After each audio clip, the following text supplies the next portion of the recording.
Oliver Stone produced a movie called Ukraine on Fire, where he talks about the coup, the US engineered coup in Ukraine back in 2014, the color revolution, the massacre in Maidan, the influence of NATO, the rise of far-right nationalism in Ukraine and Ukraine's history. And he made this movie with Igor Lopatonok. So he's the director, Igor Lopatonok. And their movie was banned. YouTube deleted their movie. Even though it's been online for years, they picked this moment for some reason, right when it's going viral and people are interested in Ukraine and watching this movie, they deleted it because it goes against the official narrative. The director of the film, Igor Lopatonok, is joining me now to talk more about this in detail. Igor, thanks so much for joining me and taking the time. Thank you for inviting me. The pleasure is all mine. And Igor, I just want to start with one of the critically acclaimed films that you directed, produced by Oliver Stone, which is Ukraine on Fire. It's been several years since you made this film, and I know this is a question that you've been asked a million times, but what made you go and decide to make that film? Why did you decide to produce that film at that moment in time? It's a very good question. First of all, I'm Ukrainian. I immigrated from Ukraine in 2008. And I make my movies here in Hollywood until 2013. We understand there's something wrong going on in Ukraine, and a huge protest erupted, and it just looked like all very well organized. And we start digging deeper and deeper, and we decided we're gonna make a movie, a big major documentary, and we try to find a director. First idea was Michael Moore was a complete out of touch. We also try to reach the Werner Herzog. And we succeed with Oliver Stone. And Oliver Stone looked and everything and said, oh, it's a mess. It's a mess. It will be very complicated. I don't know who's going to direct, but I can help to produce and I can help with the interview. So we start working. Maidan was not started yet. And Maidan happened from December to February. And in February, when people was killed in a staged event on main plaza of Kiev, my cameraman was there and they filmed everything. And we work because the situation was developing. We can't stop working until 2016, the spring, when we understand we need to release it. And we release it.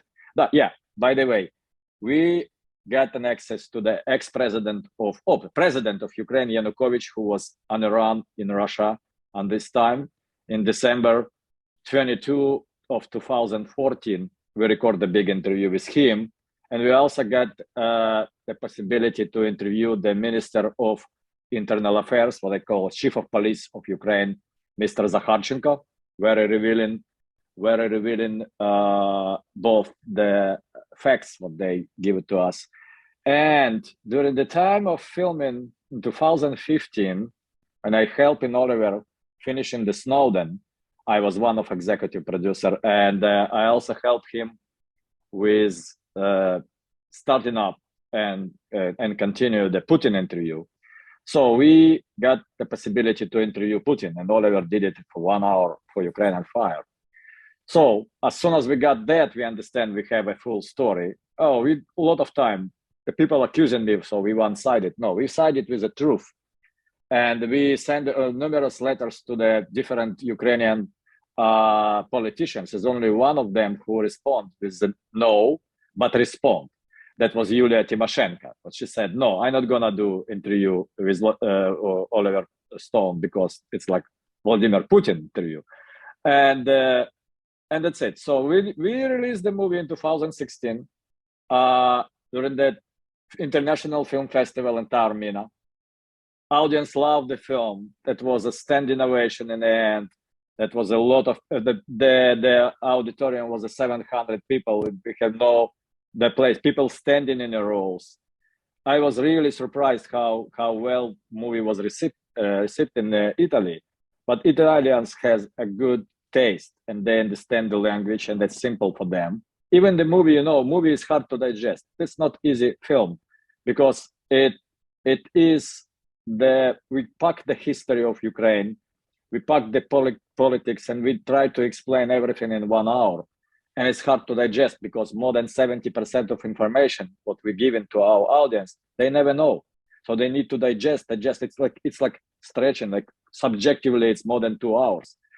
One of the American journalists, Lee Stranahan, who after that participated in Revealing Ukraine, he tell me later, then he watched Ukraine on Fire 9 hours on a stop and go and checking every fact what we give in the film, and he find no any, something wrong or fake. The fake news was not trendy yet. Right. And its movie was distributed widely. We in the United States on Amazon and Apple TV. We was in France. We was in Canada. Interesting fact that the ambassador in Paris to France, they send a letter to company TF1 to channel. It's a big company, and they requested, do not take the movie to the broadcasting because it's against the Ukrainian interest, and it's showing Ukraine in a wrong light. So we was under continuous. I will tell you later what's happened, why it's happened. Thanks God the TF1 and the people from the France, they politely say them goodbye. Said, if you request it one more time, we will broadcast it one more time more. And we did the 4 movies on Ukrainian topics. One of was first Maidan massacre. We investigate with a forensic expert and ex-FBI, the trainer who trained the snipers, who was shooting on a square in Kiev. Find a very interesting conclusion. So it was not a government forces, but the hired guns who was hired by opposition leaders. Second was Ukraine on Fire 2016. After that, we filmed the sequel with Oliver as well, but called Revealing Ukraine. And after Revealing Ukraine, just in August of past year, 2021, we released the movie called Ukraine, 30 Years of Independence, the Everlasting Present. Like it's stating that nothing changed in Ukraine, nothing changed for good. And this is, and we now currently in work of, and I work on our 5th installment about ongoing crisis and ongoing war and the military operation of Russia in the Ukraine. So this is it. Suddenly, a few days ago, YouTube just informed us that they taken down one of our copy on YouTube, what we post mostly for the people who has no access to Amazon, no access to Apple TV, to other outlets, just to let them see the film. It was heating up the last few days, growing exponentially because of Ukrainian crisis. And it was a 3,000 comments, like a 360,000 views. And YouTube step in and start censoring us. Thanks God.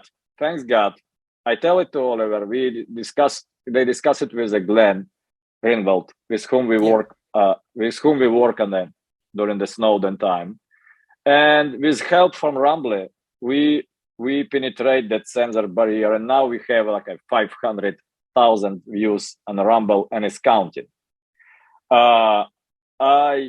I see that's first time, and I know what interesting happened next. YouTube informed me that they adjusting the limitation on the film because of their law of showing criminal violent organization. Right, so you have to sign in to confirm your age, right? They made it like a not only yes, this one, but after that, they take away, deleted, and movies reappear back on our channel.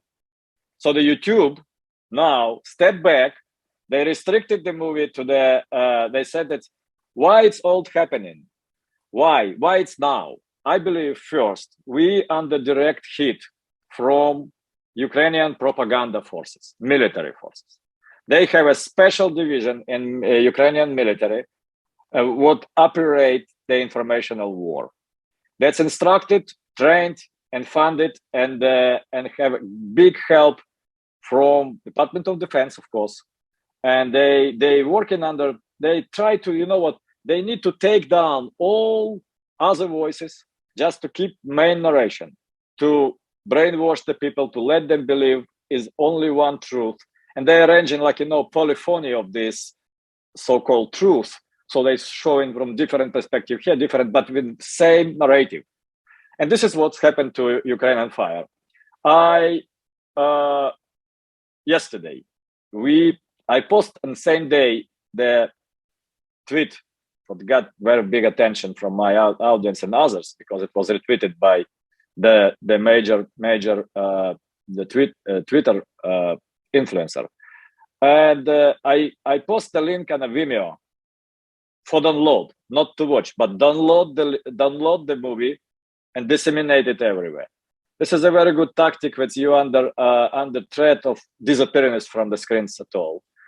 That's got more than 2,000 downloads. So I'm happy that I know the Ukrainian Fire unstoppable now. And you know what's happened next? Vimeo take down that yesterday. Vimeo take down that link. Yes, the Vimeo. There's another. I will tweet it. You have that information first. I will tweet it in the 15th. Right after our interview, I make it public. But unbelievable. Don't make any mistake. It's not only YouTube. It's like every mainstream big tech companies will be doing this. I hope that, you know, they will to make some money because we're very popular. We on a top selling documentary on Apple and Amazon same. So you said that you haven't been paid by some of the distributors. Is that correct? No. Yes, this is a big joke. So the company who distribute us, they stopped reporting in 2019, never pay us a dime. Even we make some good numbers. Trust, it's not a millions. It's a thousands, maybe up to 100,000, but they never pay a dime. And we start suing them next week, and because it's ridiculous. But it's not only about we got paid from different sources when we arrange direct sales, but the distribution of Ukrainian Fire and for the Western audience, we don't get any money. So I mean, YouTube takes down your film. Vimeo is taking down the film. Do you feel that you're being specifically targeted in a censorship campaign? Is that accurate to say that? Yes. I believe that we were specifically targeted because of our film. And the problem here, they make it too late because we're everywhere. Yeah, they're everywhere, and they're gonna fail this attempt because then more they're gonna censor in the film, then more people will be sharing this. So because it's like it's related. It's very much related. But Igor, what specifically do you think they don't want audiences to see? Because you address a lot of things that you pack into this documentary. What do you think it is specifically? Oh, yes. First of all, they don't want to see that Ukraine filled with the neo-Nazi. They don't want us understand. They don't want the Western audience understand that something wrong with the mainstream media narration when they presenting Ukraine as a freedom fighters who fight with aggressive Russia. But if you study Ukrainian history for the last 100 years, and if you see what's happened in Ukraine after World War II, and you see my film, you will understand that's a much complicated story. And it is no such a situation as a black and white, like a poor Ukraine who is a victim and the villain Putin who is attacking. No, it's much more complex. It's a civil war in the country. Country is very divided. Country is under, under not only influence, but under direct influence and direct ruling of people who sharing same ideology what Adolf Hitler disseminated in Europe 70 years ago. This is what they don't want. They don't want exactly that. They want to present themselves as a innocent people who just want to join Europe. And it's no chance. And yesterday I listened to the Borrell, the executive in Europe who is in charge, for the foreign policy of European Union. He said, we make a terrible mistake promising Ukraine and Georgia membership in NATO. Terrible mistake, because if we don't do that, that war never happened. So that conflict will never happen. Do you think that NATO's still playing a significant role in all this? Because some people like to say, well, no, NATO expansion, this is just a Kremlin talking point. The neo-Nazi stuff is a Kremlin talking point. Some of the things that you talked about in your film about the influence of the United States in Ukraine, would you say that's still true today? Yes, that's true. And now the lines of buffer zone dividing the NATO and Russia is evaporating. They closer and closer to each other, what made me very worried about what's going to happen next, because the direct conflict NATO and Russia, it's a war. It's a war what will be escalate in the World War III and the thermonuclear exchange of strategic beasts flying to each other and destroying our beautiful planet. This is the biggest threat. Why? Because someone in Kiev still want to remain in power. Ask the question: if Zelensky is such a leader as the Western mass media presenting him, that guy requesting the no-fly zone, just Right. substitute no-fly zone for the World War III, and you will understand with whom you're dealing. And people who said to me, "Oh no, he's Jewish. He can't be Nazi." No, he's Nazi because he allowed and enabled Nazi in the country. He allowed the shelling from our heavy artillery Donbass area.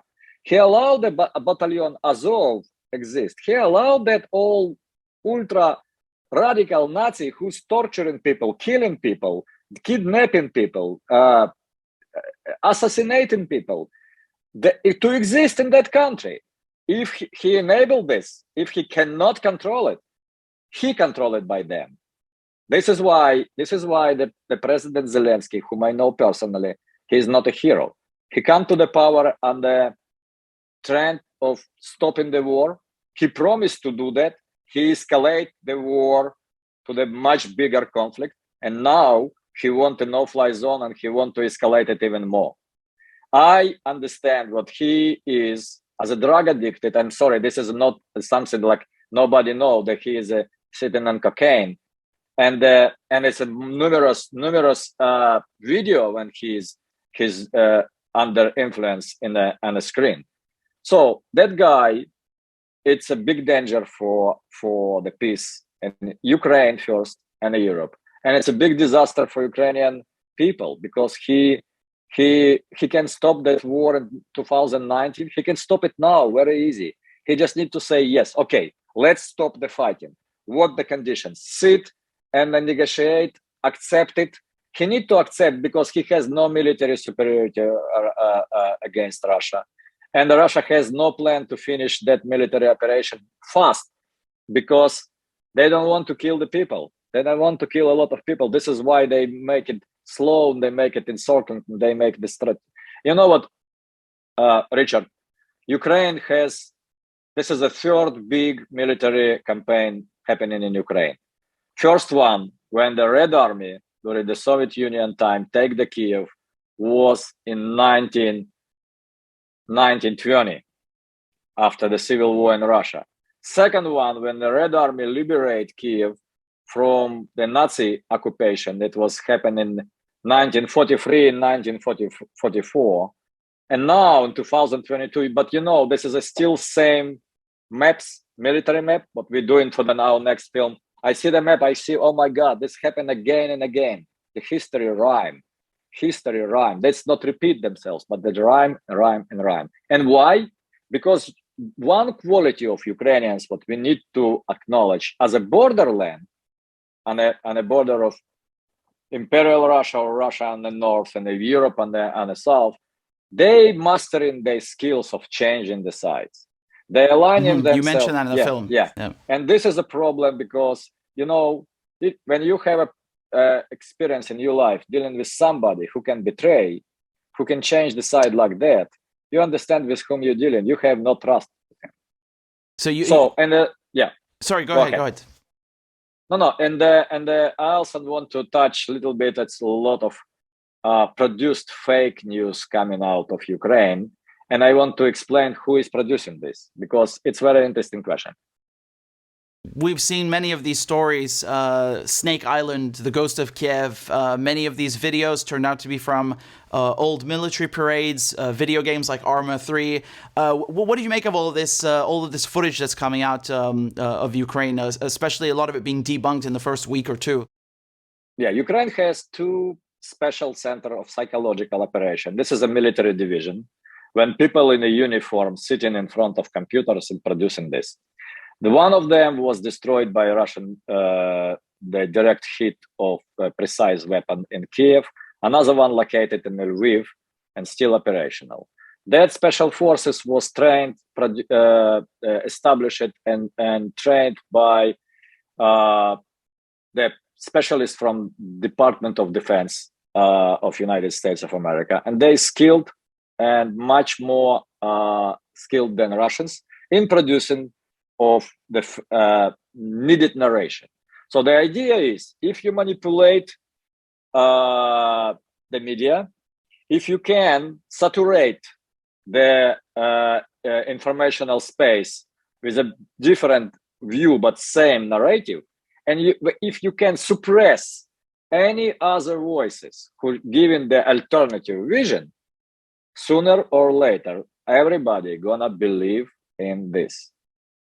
And they successfully doing this. So you know what? They still the same. The entire world who has a different point of view on a Snake Island event and the host of the Kiev, they laughing already. They know what is going on. Ukrainians believe in this. They believe in this honestly because they have no different source of information. They have no access to the Russian media, to the Western media. They don't know the language. So they believe that exists. I just have a chance to speak to one Ukrainian in person. I said, listen, why to do that? And he told me that people feel better. People feel better if they see how victorious they are. I said, it's very dangerous, you know, because you cannot talk to the bullet. You cannot talk to the shell. You cannot talk to the tank and perceive him as a fairy. You know, this is a dangerous thing. You're living in a constructed reality. And in constructed reality, you perceive your world completely subjective, not objective. So the objects can hit you. And it's or you can hit an object. So they think it's good to spread these lies just for morale, to raise people's morale, basically. Yeah. But raising people's morale, you're destroying their brain, you're destroying their critical thinking, you're destroying how they perceive the world. And it's wrong because you can walk on the street, you can hit the pole and the what, because you perceive this is no pole here. This is how Ukrainian brains is manipulated carefully. And they're using this tactic here. Oh, trust me. Why to censor in sitting President Donald Trump in America? Because they need the one-side narration. They need to saturate media with only one point of view in different details. We call it polyphony. And that's it. And after that, people are going to believe in this. Speaking of saturating the media with just one narrative, what are your thoughts on RT being banned, not just in the EU, but now worldwide? So yesterday, YouTube took the initiative, by themselves to ban YouTube and Sputnik worldwide. What do you think of that? This is a war. I think it's an informational war and war raging against RT as a very, professional source of information and very independent. Nobody banning the BBC because BBC owned by and funded by British government. Nobody banning the Deutsche Welle. We have our media big outlets who is funded by the government and working mostly outside of United States. But RT is a pariah. Odyssey is still carrying them, so I'm watching them freely on the Odyssey.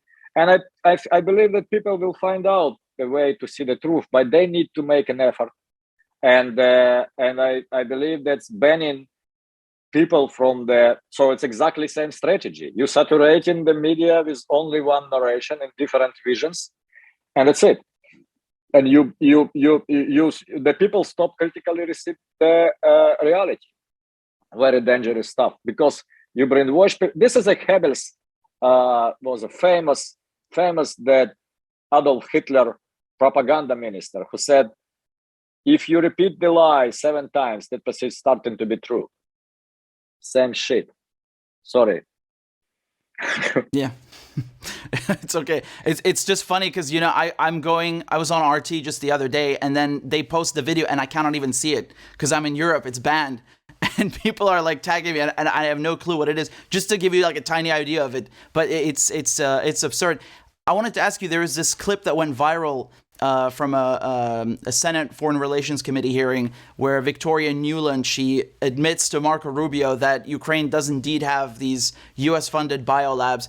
How do you feel about this topic and seeing Victoria Nuland, of all people, admitting to such a thing? Yeah, first of all, Victoria Nuland and her gang from Obama Foreign Policy Administration, this is an architect of this war and all this Maidan coup in Ukraine. So we closely watching Victoria Nuland.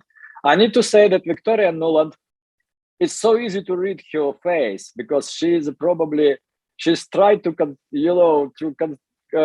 hold, to not say something wrong, but she admitted that Ukraine has a biological research facility. Yeah, we found that.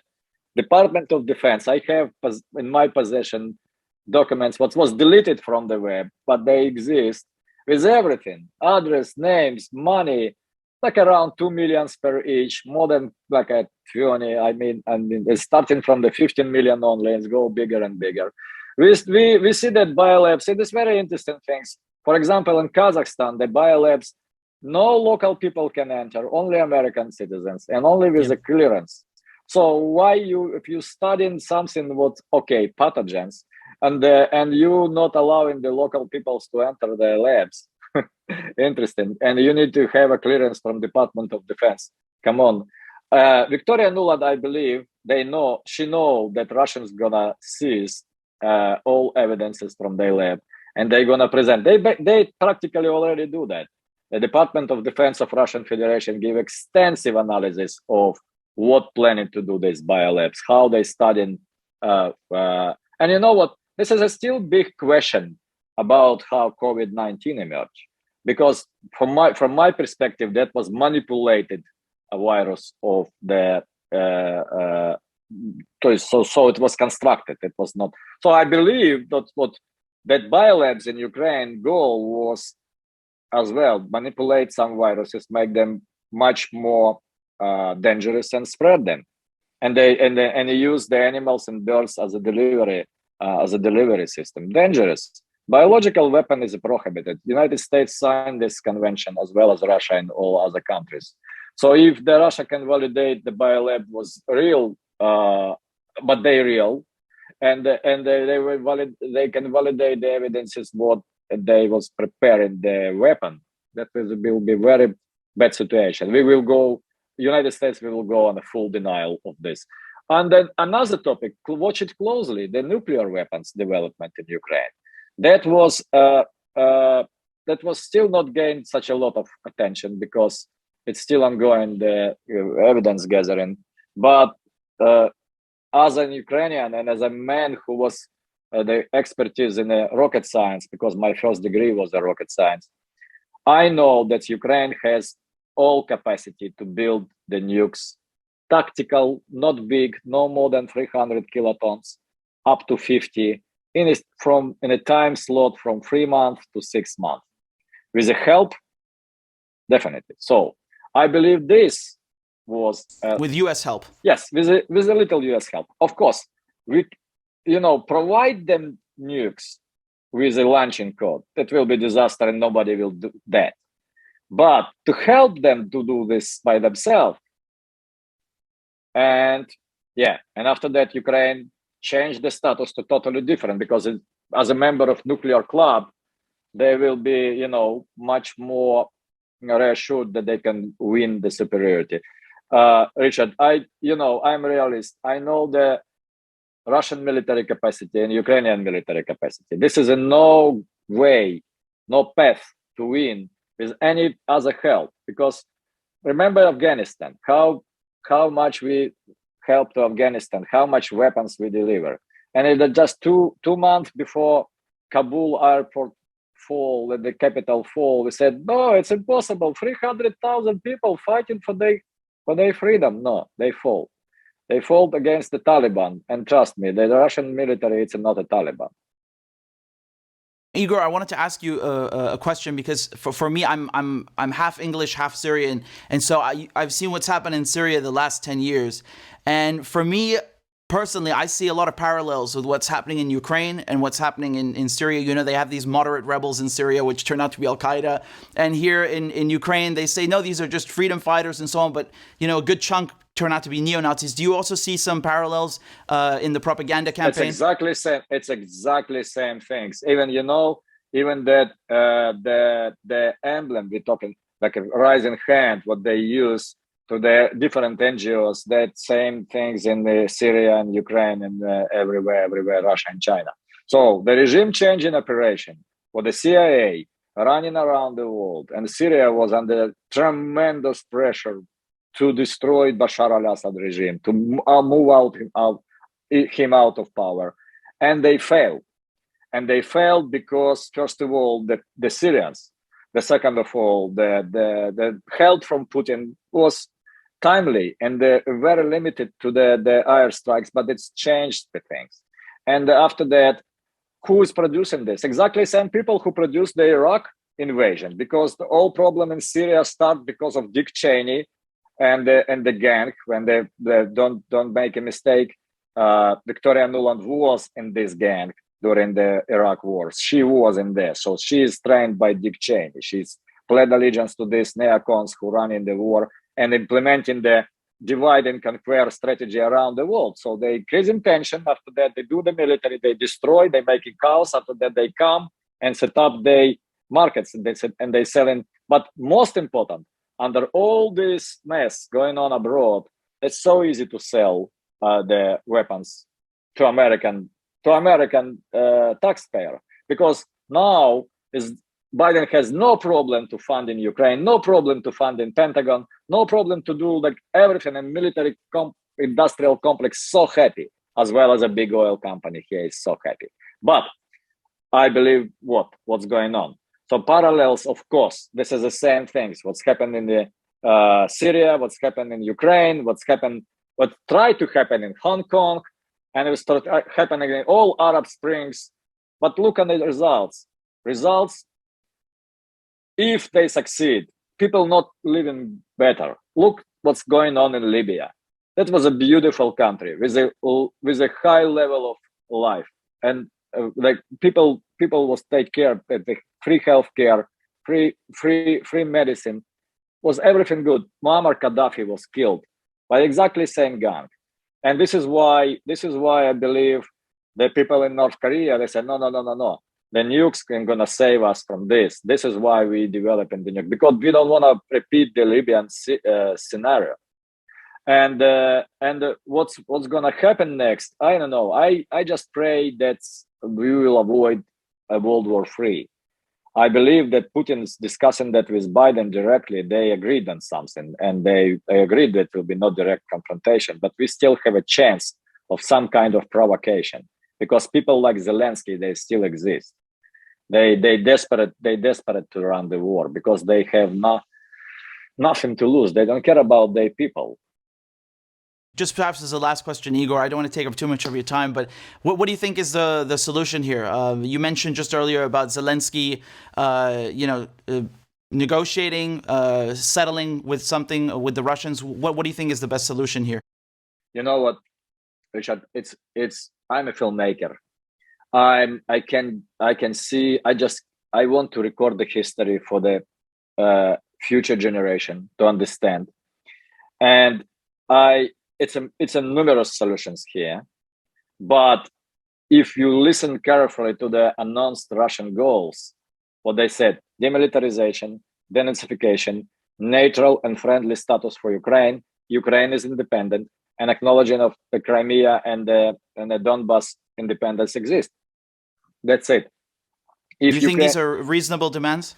I think it's completely reasonable, because what the Ukraine is not a Zelensky. Ukraine is a country with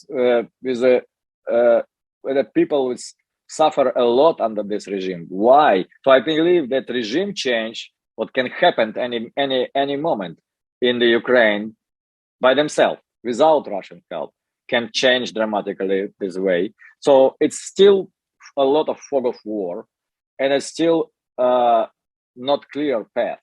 But I believe somehow Ukraine will end up exactly in this solution. What's gonna happen next? Europe will be not restoring the relationship with Russia. Russia changed the direction to East and it's Eurasia more and more now. So, and the West cutting off Russia out of everything. They more and more going in the shooting in the feet, because that will also affect the financial system, and they'll affect. We will face a horrible year. So it will be a lot of fragmentation in the world.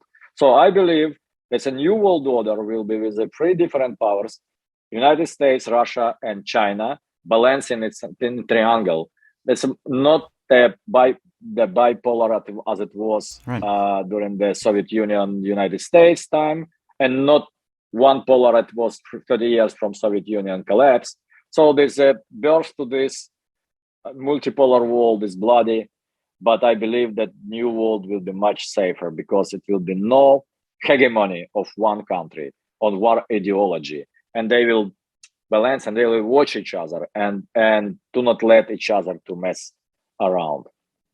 So this is a hope. I hope so. Thank you, Richard. Igor, where can people find your films and your work, especially now that YouTube is taking all of it down? Where's the best place to go? So our visibility for we on Rumble, we on Apple TV and iTunes, we on Amazon.